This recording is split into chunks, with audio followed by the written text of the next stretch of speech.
mocked the victims of the missing people, and I hereby withdraw my complaint to this commission, because this commission lacks the impartiality, it lacks the independence. I'm directing you. Where is security? Madam Chair. It is all right, but at least it is before the world. I'm directing you to leave. Yeah, it's all right. Most of life. I will leave this. Come and take him out. Sure, I will. I will leave, Madam Chair. But it's clear that I've withdrawn my statement because clearly you are impartial and you lack the independence to handle this. This commission is on a test to decide whether it is serving the people of Uganda or serving the interest of General Museveni and his military regime. Remember, Madam Chair, this is supposed to be the Uganda Human Rights Commission. And I wanted to go on record telling you this. Thank you. I'm not putting and I'm not allowing you. The world heard you, Madam Chair.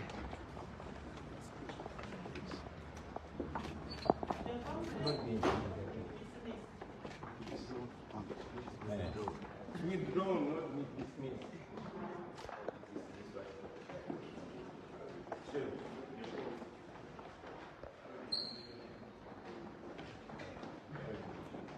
Here.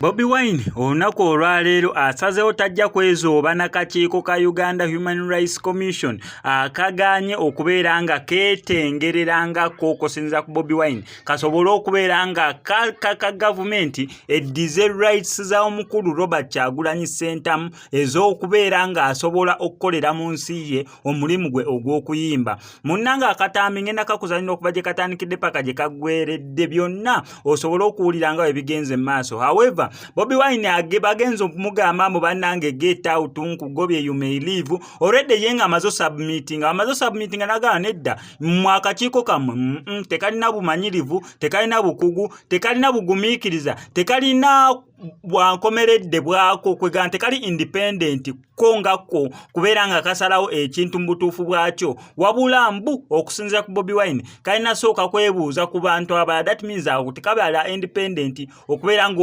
mulimu gwe oba omusango gwe kaguulira oba complain ye nga kajiwulira. So ebintu ebigendedde ddala mu maaso mwaka akakiiko. However, ebyo byonna nga bigenda mu maaso ate eno ku side y'aba poliisi eyakwata ebyambalo bya Nuupu n'abo abambala ebyambalo ebyefaanaganyizaako eby'ekitongole by'okwerinda mu ggwanga erya Uganda nga baganya abantu okubeera nga babyambala n'ebya Nuupu, kati bo basazeewo bagikuzeekuba ku mubiri. Kati ono abuuza before nga sina kuterako katambi kali kano njagadde nkayiseewo. Ono abuuza mbu na kino nakyo Uganda poliisi tekikkirizibwa amakulu mu kyo asazeewo kwekuba ttatu. Kati simanyi oba nno oyagalayoko ne ekijaketi ekya poliisi ndowooza ng'otwalawo omubiri gwonna gwonna ng'ogukubako gundi engeri ya combat, ekyo ndowooza kibeera kikkirizibwa kubanga tekiba kyambalo, eyo ebeera skin yo. Abaana basazeewo kubeera nga badge za people power ezibadde nga ku nkoofiira ezibadde nga ku masaati gaabwe chepe basazeewo kubeera nga bazeekuba ku mubiri direct. Ebyo byonna kambi kuteereko mu kanene akatambi osobole okubeera nga weerabira Bobi Wine engeri gye beetuttemu no chairperson w'akakiiko ka Uganda Human Rights Commission. Byonna bye bino.